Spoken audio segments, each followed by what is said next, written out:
James Wan, the mastermind behind some of the most spine-chilling horrors of the modern era, is set to inject fresh terror into the found footage phenomenon that is Paranormal Activity.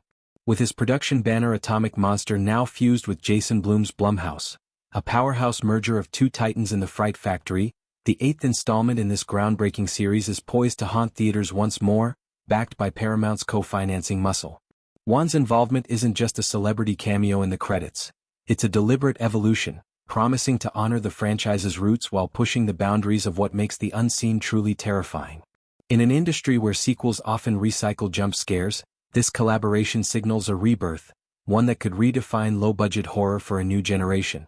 Wan, whose directorial fingerprints grace classics like Saw, Insidious, and The Conjuring, has long been a connoisseur of dread that simmers rather than explodes. His statement on the project captures this philosophy perfectly. "I've been a huge admirer of Paranormal Activity since the brilliant first movie, with its creeping slow burn and subtle ability to make the unseen terrifying. It's easy to see why he'd gravitate toward it." The original 2007 film, shot on a shoestring budget of mere $15,000, wasn't about elaborate effects or A-list stars.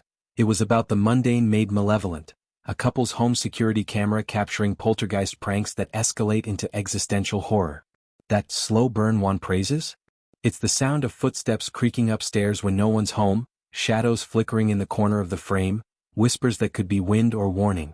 This new chapter, under Wan's guidance, aims to expand on its legacy and help shape the next evolution of this scary found-footage franchise, blending his penchant for psychological unease with the series' DIY authenticity. Jason Blum, the Blumhouse founder whose eagle eye spotted the original's potential, couldn't hide his excitement. Diving in with James for this exciting rebirth of the franchise that started it all for Blumhouse is exactly what we dreamed of when we merged with Atomic Monster, he enthused. Blum's journey with Paranormal Activity is the stuff of indie legend. He didn't just fund it, he championed it when studios scoffed, turning a micro-budget experiment into a $193 million global juggernaut. The film's success wasn't luck, it was alchemy transforming viewer paranoia into profit. "I'll be actively involved with him to introduce this new chapter," Blum added, with a cheeky nod to fiscal growth. "Thankfully we're able to spend a little more than the $15,000 we had on the first movie, but one thing will remain the same: do not see it alone." That warning isn't hyperbole. The series has built its empire on communal fear, friends huddled in theaters, clutching popcorn as the tension coils tighter. To grasp the magnitude of this revival, one must trace the Paranormal Activity lineage back to its seismic debut. In 2007, first-time director Oren Peli crafted a movie from his own home, using consumer-grade cameras to mimic the intimacy of amateur footage. The plot was deceptively simple. Micah and Katie, a young couple, install a camera to document nightly disturbances, doors slamming, lights flickering, an attic entity that demands attention. What unfolds is a masterclass in escalation, from playful hauntings to demonic possession, all grounded in the couple's deteriorating relationship. Critics dismissed it as gimmicky, but audiences devoured it, spawning a franchise that grossed over $890 million across 7 films. Sequels like Paranormal Activity 2, 2010, with its nanny cam horrors, 3, 2011, delving into childhood trauma, and 4, 2012, expanding the coven-like mythology, each layered on the lore while innovating the format, pool cams, baby monitors, even viral YouTube parodies. Yet, by the 7th entry, Next of Kin in 2021, the formula showed cracks. Pandemic-era release muted its buzz, and the shift to a cult storyline felt forced. Enter Wan and the Atomic Monster-Blumhouse merger, announced in 2024, a union that marries Wan's atmospheric dread, think Insidious, red-faced demon lurking in the further, with Blum's scrappy efficiency. Paramount's involvement ensures wider distribution, but the core promise remains: terror born of the everyday.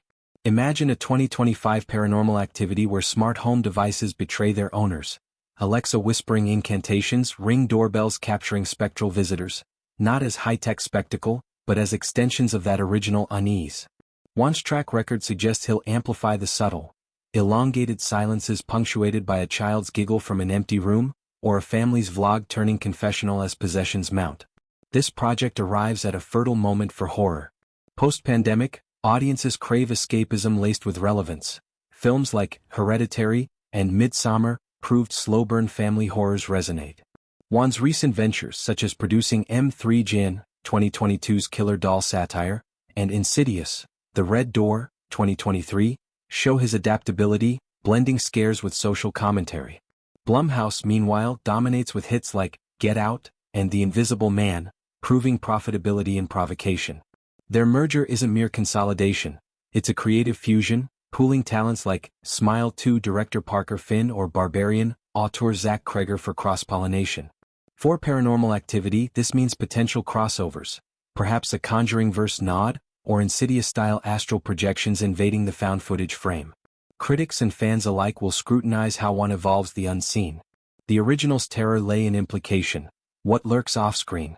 Juan, a visual poet of the macabre, might employ his signature wide-angle lenses to distort domestic spaces, turning kitchens into labyrinths. Budget-wise, while far from $15,000, expect restraint, practical effects over CGI, unknown actors for relatability. Casting rumors swirl. Could it center on a Gen Z influencer whose TikTok hauntings go viral?